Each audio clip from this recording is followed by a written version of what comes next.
beautiful things out of condition that appeared to be worthless, and people that appeared to be worthless, he saw the value, he called it out. That's what we're doing. Absolutely. Not that I'm putting myself on a playing field with Jesus, but we're absolutely using the spiritual side to transform the physical conditions.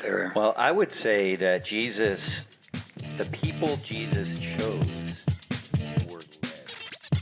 That's a taste of lead into gold.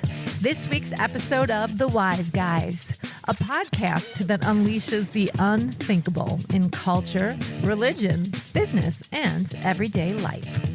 This week, the guys used the metaphor of alchemy to describe the transformative process we can all apply to do it just a little bit better. So, it's time to step over the line, strap in, and see if you are willing to let Mac, the Rev, and Coach Stu take you to a place of thinking differently. Welcome to the Wise Guys podcast, where we unleash the unthinkable and step over the line to help us see things differently, go to the inside edge and stimulate new thinking and new realities that hopefully implant a promise, an alternative, and an energized hope. You know, we might even answer some questions you haven't thought to ask. That'd be even more fun, wouldn't it? So hi, I'm Mac, your host, and in this episode, we're going to use the analogy of alchemy, and that might be a foreign word to a lot of you, so don't run for the hills now, okay? Just hang with us, okay? We're going to use the analogy of alchemy to examine how we can process our own transformation. And here's part of the deal. Here's what came to me as we were doing this. If we're going to transform, we've got to make a transition between just information and we got to go to inspiration. And we're hoping, we're going to do that for you tonight. So you like that, guys? Transformation, information, inspiration. What I love is that you're putting the responsibility into my hands tonight. That I am more powerful than I ever thought myself to be. I don't need somebody outside of me to transform. I love that. Oh, well, wait a minute. I got a response to that. Thank you. Thank you very much. I love it. Oh, wow. Hey, guys. How you doing? Good. Hey, and so Mac. I got Stu. I got the Rev. Man, here we are. Hi, guys. Here we are. So I got to tell you something. I don't think you guys know this about me. I have a tattoo.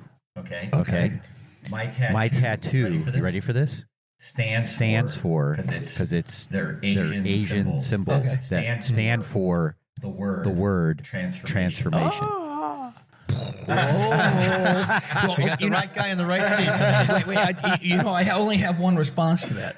What's that? Of course. Of course it does. Yeah, my only response is I don't know if I want to see where it is on your body. When I got it, I had no idea how that was going to be used in my life, but apparently my subconscious knew. Or Okay, Yeah. you were already on the journey, man. You were already on the Hey, journey. there we go. So let me say hello to all you beautiful exotic cocktails out there. Are you ready to be transformed? Yeah. So hope you go on this journey with us. Yeah, that's going to be great. It's fun. So again, we're going to talk alchemy, but you know what? We're going to add a little bit of flavor to that because you can look up alchemy, on the internet, right? Google it, right? You'll get the whole history of alchemy and all of that kind of stuff. And we entitled this episode "Lead into Gold." And so that's going to be your typical thing that you're probably going to find out there, that alchemists, at least, in the Middle Ages and even way back, even to Egyptians, we're looking to transform lead into gold. I mean, that kind of was the default way to describe it. So I'm going to read a definition. Well, and you might draw a parallel: water into wine. Look at you. There we go. That might have. We've heard of that before, I think so. I've heard that somewhere. So we're going to go sacred. We're also going to introduce the idea that alchemy, for us, is sacred. And again, we'll kind of elaborate on that a little bit, but we're going to go past the five senses, if you will, and we're going to move into a more sacred realm of how we're going to transform in alchemy. So that's going to be kind of cool. All right. So Stu's already introduced everybody. If you're on watching us, the video, we're going to try to put a video out this week. Okay. About our episode here. We got some new merch, it's kind of cool. And everybody, is customized. All three of us, we got one that we love our little sayings on the back. So it's going to be fun. We love this. So we're going to put a little plug in for that. And then, of course we got to do our, I don't really look upon myself as a redneck. I mean, I'm really no. You don't I'm classify. really not. I wouldn't say that. You wouldn't say that, right? But here's the thing, Natalie. You were a redneck for a little while when you were going through those treatments.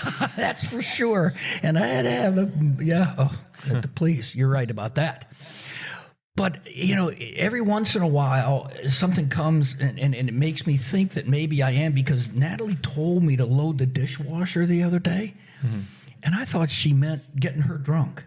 Okay? I couldn't quite. Wow.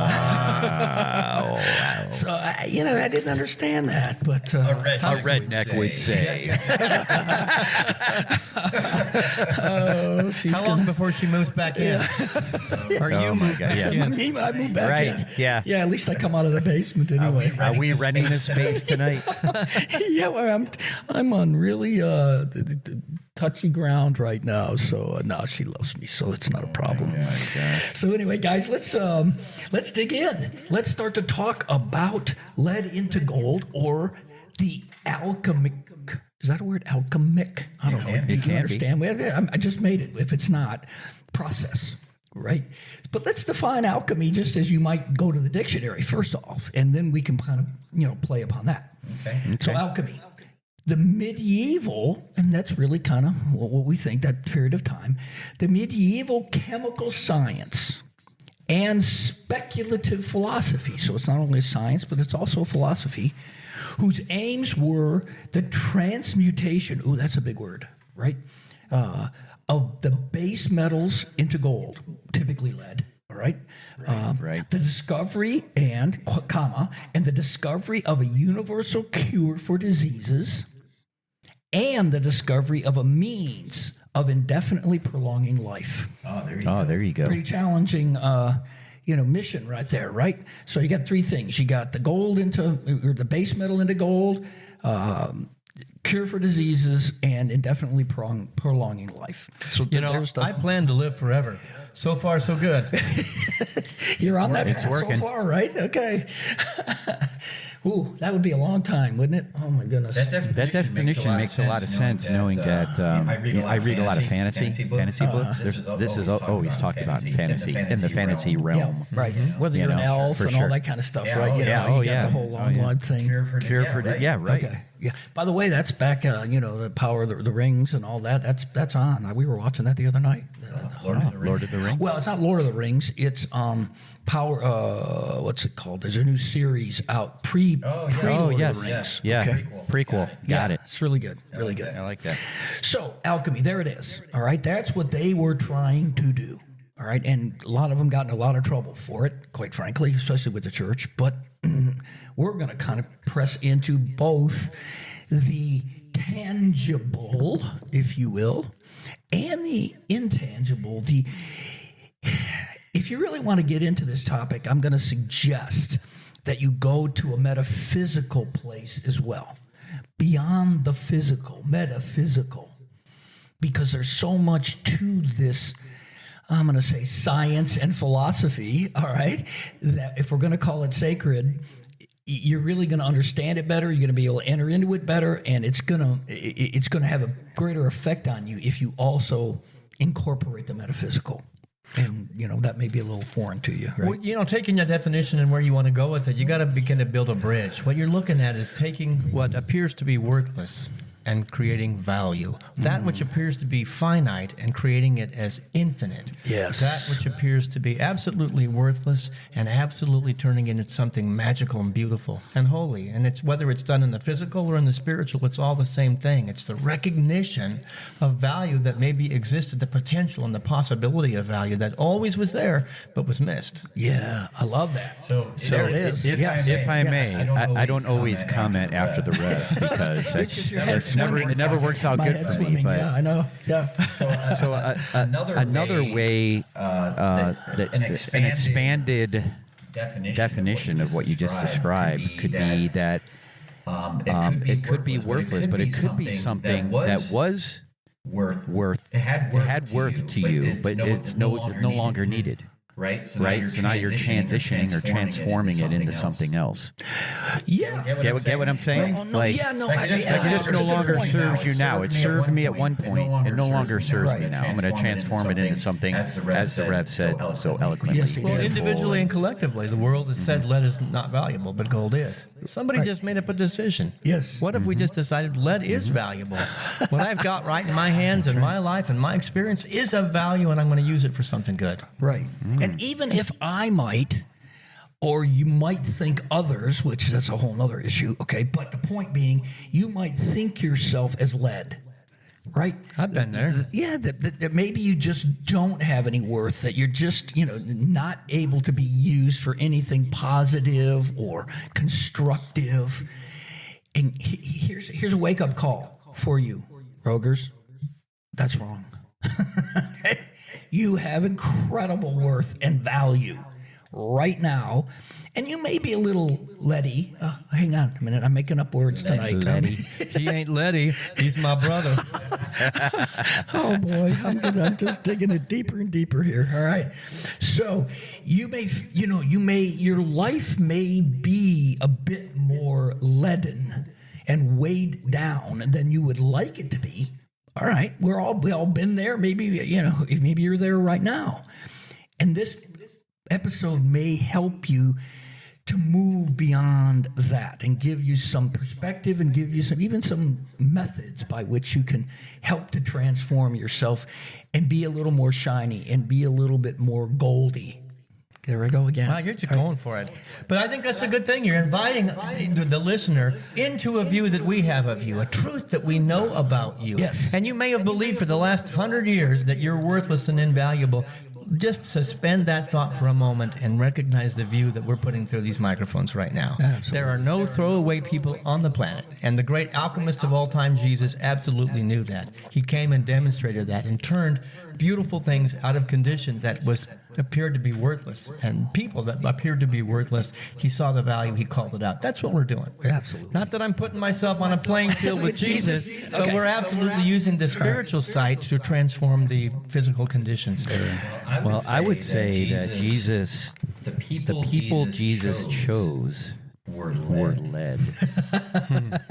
And he transformed them to gold. But I don't think he selected any golden people. Right? They A band of misfits, Saw right? the gold when they couldn't see it for themselves. For sure. Yeah, they were really leady, sure. as Mac might put it. Yes. Well, I'm going to use another word because I'm looking at this sign right now. Last week we had a little mechanical breakdown, and so if you listen to our episode last week, it sounded kind of like we were in a tunnel, or it was a little echoey. But I'm looking at it right now. I think those disciples, a good word to maybe describe them was they were putzes.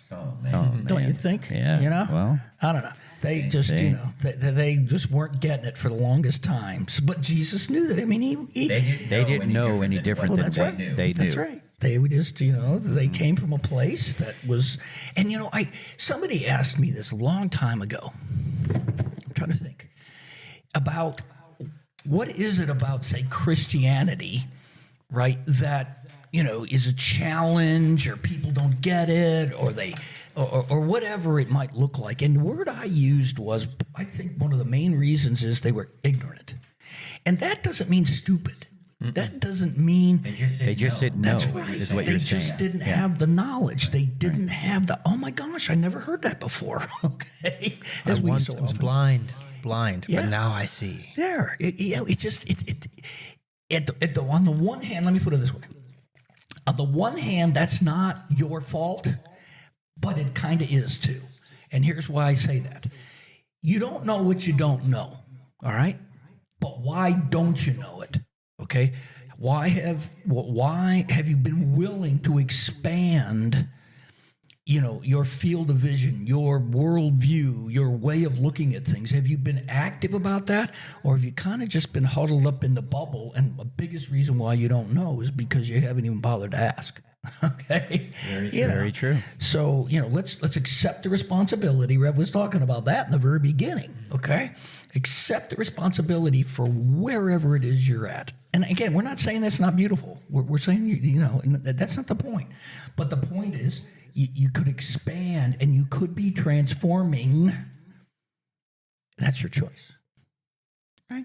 And you're transforming from the inside out, not the outside in. Yeah, so many people are waiting around for something to happen outside of them for the transformation to happen. Yeah. Nope.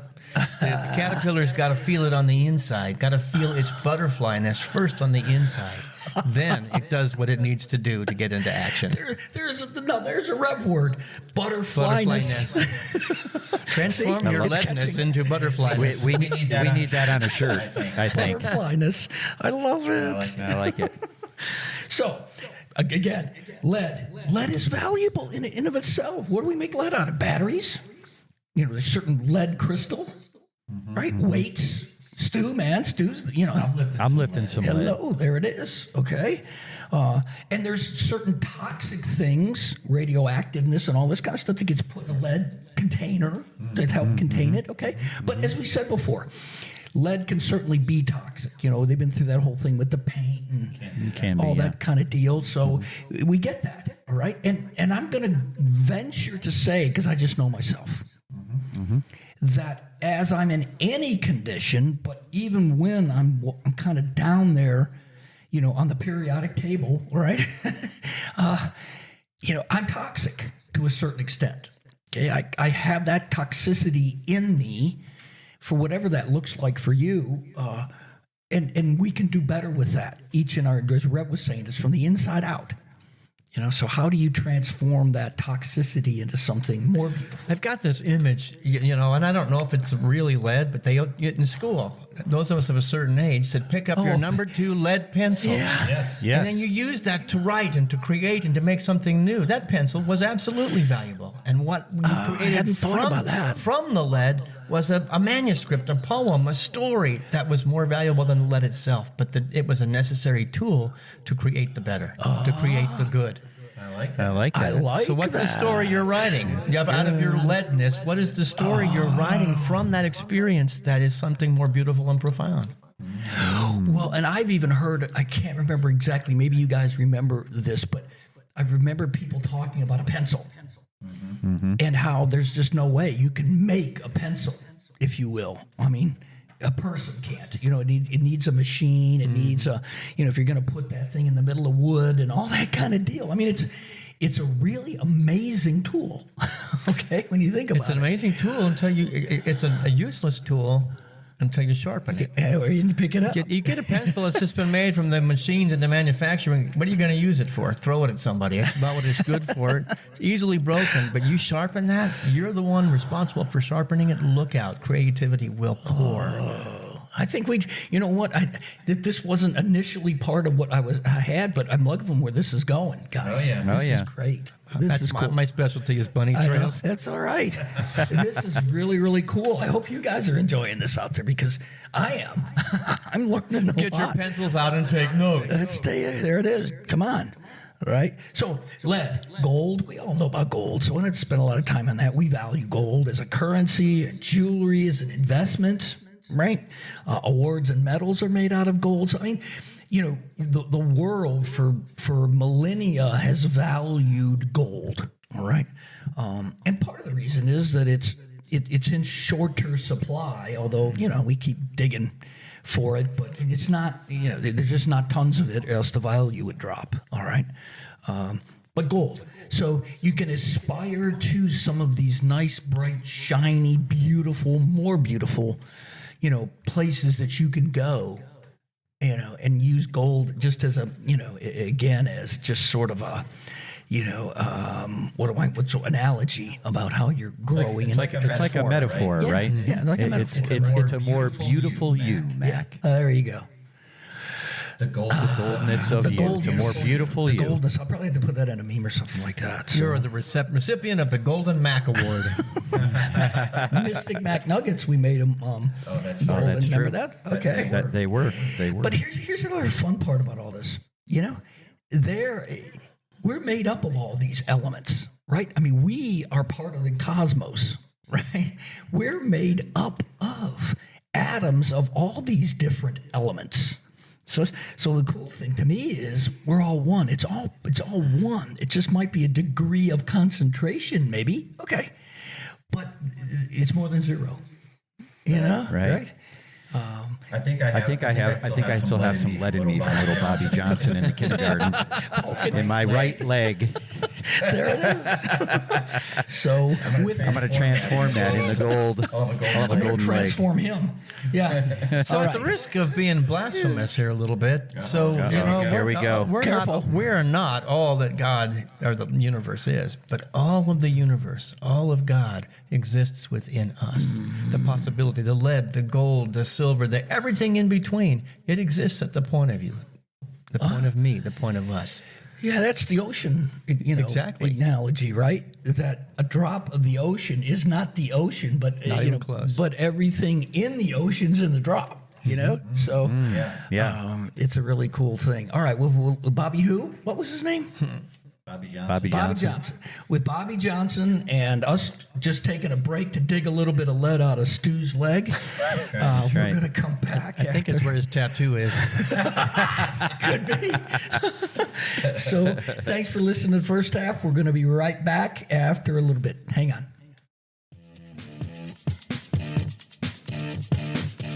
Like what you hear so far? Join us in the Rogue Nation by going to our website, www.gorogue.life, where you will find links to our social media and podcast channels, posts on the Seeing Differently blog, and a way to subscribe to all our happenings. We encourage you to become a member of our cafe, where you can interact with us and fellow Roguers and keep the conversation going.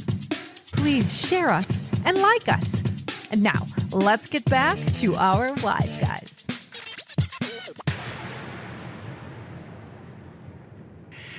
All right, everybody, welcome back. It's Mac, and we're doing the Wise Guys podcast, where in this episode, we are talking about transforming alchemy, if you will, kind of synonymous, lead into gold. So hopefully you've enjoyed the first half of what we've been talking about, how we try to frame it and put it in perspective. Now maybe let's kind of talk about, well, how's that happen? What's that? What might that look like in my life or your life? If you're saying to yourself right now, which I hope you kind of are, okay, I like this. I never looked at it that way, but you know what? I could use a little bit more gold in my life and maybe kind of a little less lead. All right. So what do I do about that? How do I manage it? Give me the how. I want the how. There we go. I know the what. All right. So here's the how. There's a little process that alchemists go through, and we've tweaked it. Wise guy-y. There's another one of my great words. Okay. We've tweaked it a bit based upon our view and our history and who we each individually are. So here we go. Let's, part number one, step number one. Let's use it that way. The breakdown. All right. So we, just like they tried to take lead and break it down into its base component, if you will. Something is atoms that they could transform. So in our own life, we need to kind of break ourselves down a little bit, whether the world is doing it for us, in the midst of, or you're taking a little more proactive and you're really kind of, doing a work on yourself. And again, to break down some of your paradigms, to break down some of your worldview, to break down some of your biases so that you can open yourself up to something else. Right. So when I thought about this, this is identifying limiting beliefs that you have to me. Okay. Right. All right. So So you can start by recognizing the beliefs, patterns, etc., that no longer serve you. Yeah, there you go. Right. Just ask the question, right? And I mean, it could be things like, when I think about this, it could be like fear. Like, that doesn't serve me, right? Right. It could be like self-doubt, maybe negative self-talk. We actually mentioned that a little bit in the beginning. Mm-hmm. Yeah. But that's kind of where I see like burning away your old self, kind of. A little purging, kind of thing, right? Right. So you're sort of asking yourself the question, what doesn't serve me? And if you can come up with those things. But let's take that a little bit further, Stu. As you live life, as you speak things, as you have encounters with others, continue to ask the question, did that action, did that conversation, all right, did that response, did that serve me well? Did that serve us well? I mean, kind of go along the way and sort of evaluate yourself and where you're coming from along the way, as opposed to just trying to sit down and make a list, which is okay too. It sounds like you're talking about an intentional breakdown. Yeah. I'm intentionally taking and dissecting my life and my thoughts and my everything in my life. I'm just pulling it apart. I'm intentionally breaking down to break through, to break free from those things that are keeping me from being my goldenness. Right. So it's really taking stock, inventory of everything in my life up to this moment and keeping what I want to keep and just getting rid of the rest. Wow. And when you do that, when you take that away, you begin to make space for something greater. I would call that God. I don't care what you call it, but it's more golden than what you have lived and breathed up to that point. I've done this. And when I was going through my personal growth junkie phase, which what that means is read every book you possibly can and go to every weekend seminar you can, right? To learn more about myself. Like, it really was for me about confronting painful memories that I had and dealing with unresolved issues. And once I would that was kind of the breakdown. Like, once I was able to acknowledge it, I may not even known they were there. Right. Like, what do we say at the beginning of the podcast, of these episodes? Every time we say, we're going to answer some questions you may not even realize you have, right? So you may not even know it's there, but once it comes out, then you can start to deal with it. Well, that's a great point. You can kind of but you got to be able to surrender control, man. Like, if you don't do that, if you try to maintain control of what's going on and what you're feeling and your emotions and your thoughts, it's not going to be as good as it can be. You got to be willing to go face to face in the mirror with yourself and be willing to look at the good, the bad, and the ugly and go, okay, what do I keep? What do I get rid of? And I'm going to humble myself and be vulnerable enough to allow God in by removing those things that no longer serve. Well, this is a great point. We're getting into point number, quote 3, at least on the list, about self-reflection. And Rev just said it. Let what needs to go. Yeah. And let what needs to come come. And again, we're first ones to admit that's really easy to say. We get that, okay? But regardless, if it's easy to say and it may be not easy to do it. All right? It matters. It will make a difference. It makes the space necessary for transformation to happen. And that, again, I'm going to call it God, but Rumi is one of my great guys. You sure? And he talks about God as the master alchemist, the energy and the power that transforms. And this is what he wrote. You come to us from another world, from beyond, the stars and a void of space, transcendent, pure, of unimaginable beauty. You transform all who are touched by you. Mundane concerns, troubles, and sorrows dissolve in your presence, bringing joy to ruler and ruled, to peasants and kings. You bewilder us with your grace, and all evil is transformed into goodness. You are the master alchemist. This is the awe and wonder of getting my bloated nothingness, my humanness out of the way so that God can work with me and transform me in ways I can't even imagine. Right. Whoa. Yeah. Okay. Whoa. Of course, Rumi is amazing. Thanks, Rev. That's just so beautiful. And how many of us, Christians in particular, but Jewish people too, or those that practice, Islam, when you talk about God and the character qualities of God, we want to go to the typicals, right? Oh, love and, other, life and other different things. But I don't think I've ever used the word alchemist to describe God. But I think it's beautiful because at the core of it, I think Jesus brought that into the world. And you're right. He was a master alchemist, using the power of the Spirit of God, like you're talking about, man. Oh, that's such a beautiful picture. I love it. I don't know if this is even relevant, but what popped into my head is any sculptor, right? You stick a block of whatever, marble, stone, you name it, right? They don't see the block. Right. They have their vision of what is underneath it. And so what are they doing? They're chipping away what doesn't belong. To get, what no longer serves that block to make something beautiful. That's kind of how I'm seeing this. Michelangelo was quoted. Just exactly what you said. How did you create the beautiful David? And he said, I just simply removed everything that wasn't David. Yes, I love that. So that's kind of how I see what we're doing. I think it's great, man. That's awesome. I mean, it may have been a part of you, but like I said, it no longer serves you. So let's chip it off, and now you're some beautiful butterfly, as the rep said earlier. Eckhart said that God will not be found in the soul with the process of addition, and we're so worried about adding another workshop, another book, another this, but it's by a process of subtraction. Very true. Oh, that is beautiful. That's so true.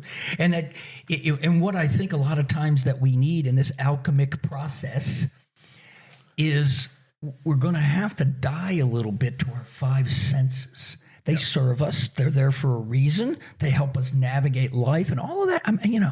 All that good stuff. But if we solely depend upon our five senses, then we are going to be very limited in the way that we'll look at the world, others, the universe, because we're human and we're finite with all of those senses. If we're only depending on our five senses, we are edging God out of our existence. And what is edging God out? EGO, ego. We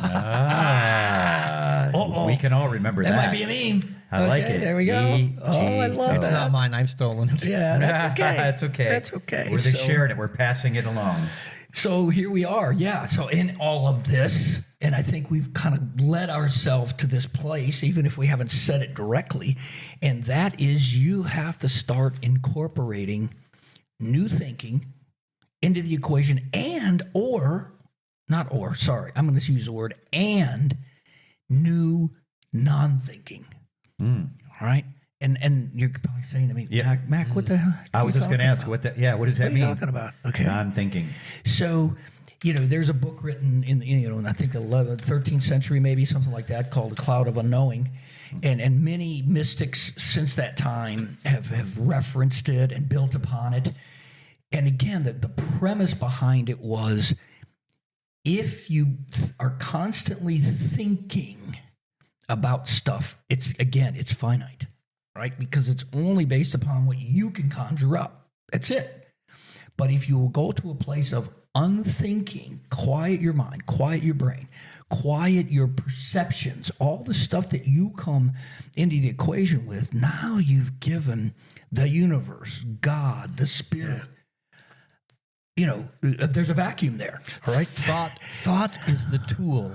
Thought is the vehicle. It is not and never will be the destination. Eventually, you're going to think. You got to stop thinking and just be. Right. And that's where the magic happens. Absolutely. The magic. Understand this. The part of alchemy, woo-woo. Shall we use the word magic? Okay. I think we can. Without having. And if you don't like the word magic, that's where the mystery happens. That's where God happens. That's where love happens. I love the word magic, though. That kind of just, When coaching, I'm pretty sure I've said this phrase: "Stop thinking, just do." Yeah. Right. Yeah. Because sometimes your thinking can stop you from doing. Right. Well, but doing the right thing, right? Whether it's in wrestling, it doesn't matter. Any kind of sport, you name it. If you're going to do the right thing without thinking, then there needs to be a cultivation process prior to, in order for you to develop that sensitivity, that intuition, whatever it might be that comes naturally, often isn't natural to you. It can be natural to the spirit that's in you, but you got to get out of the way. You know, I mean, but it's really cool when you do. All right, believe me, it opens up a whole new vista. All right. So we're talking about rebuilding right now. Like we've torn ourselves down, for lack of better phrasing, and now we're rebuilding. Yep. Is what we're getting exactly. to. Right. Right.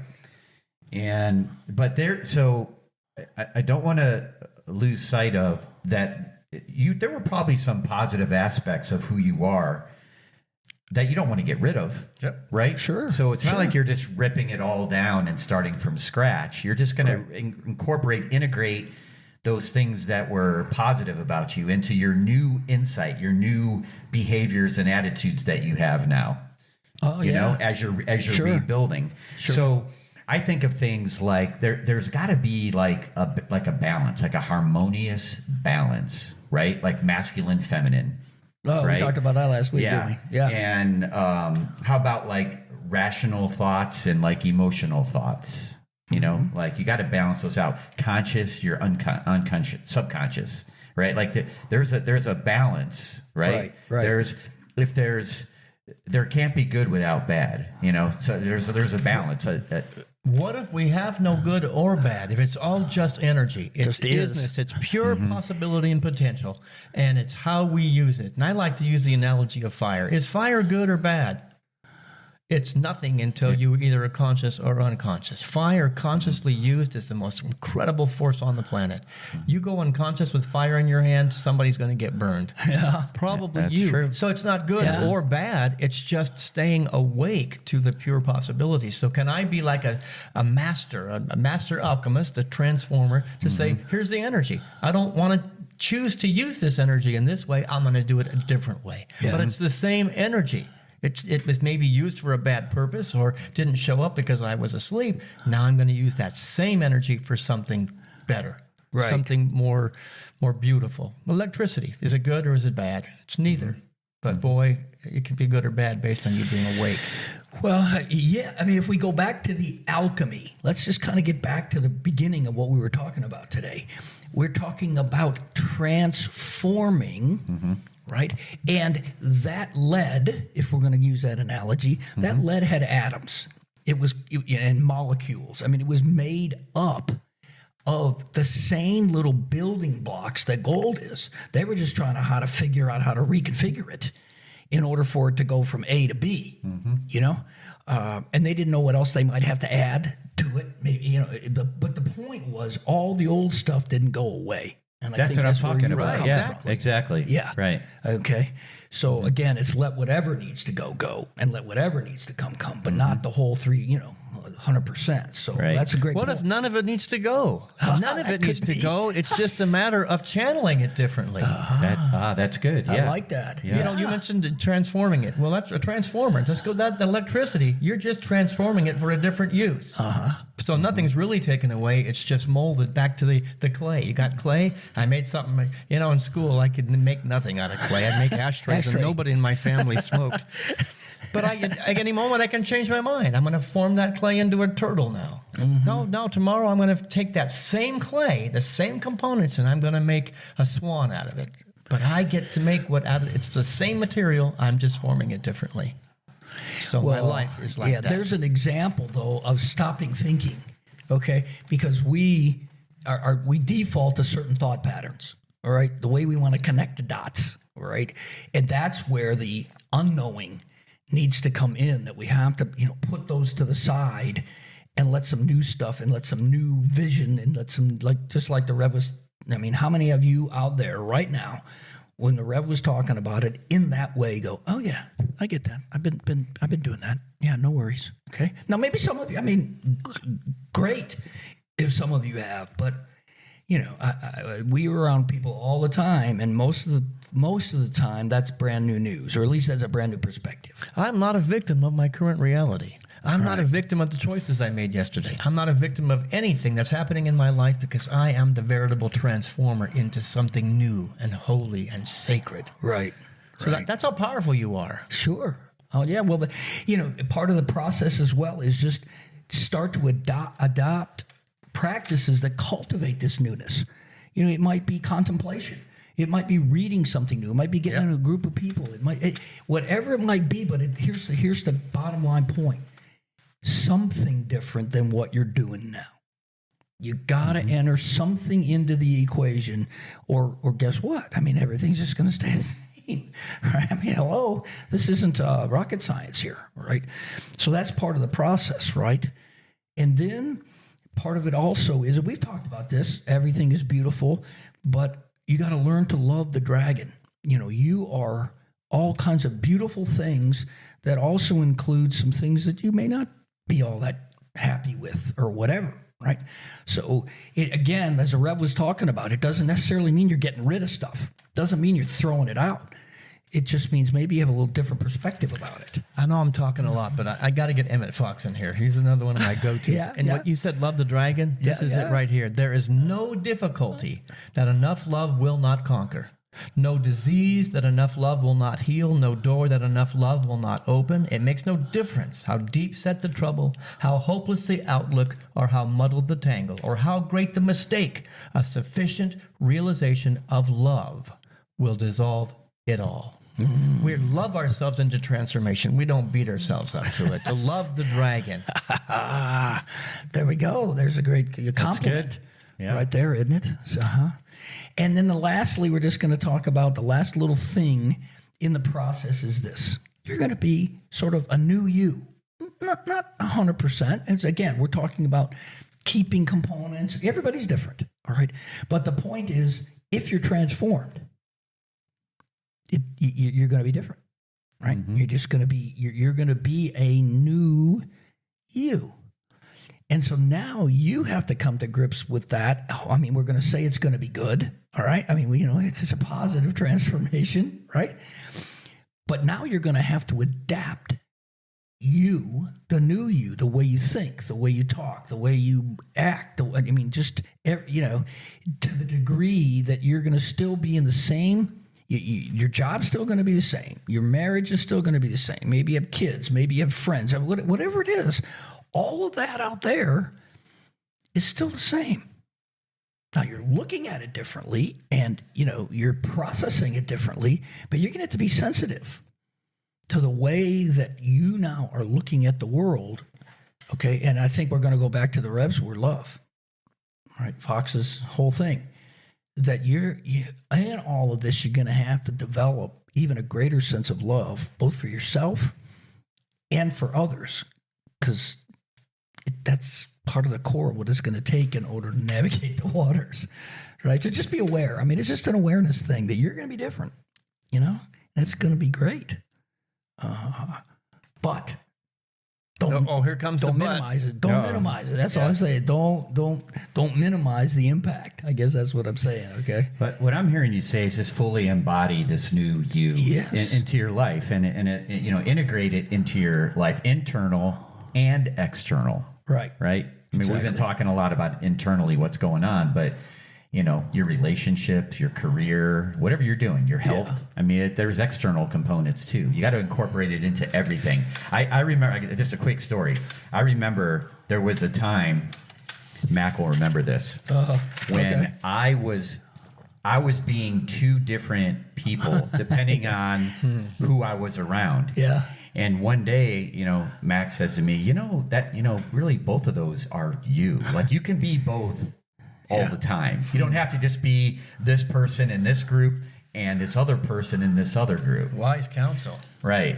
And that really transformed me. Like that. I remember that conversation, as a matter of fact. And it was amazing because it's like all of it was me, but I was thinking I needed to be a certain way with a certain group of people. And that wasn't the case. So it was, I tell that story to encourage everybody to look for that and make sure that you just realize you are you and integrate all of you into your life. Absolutely.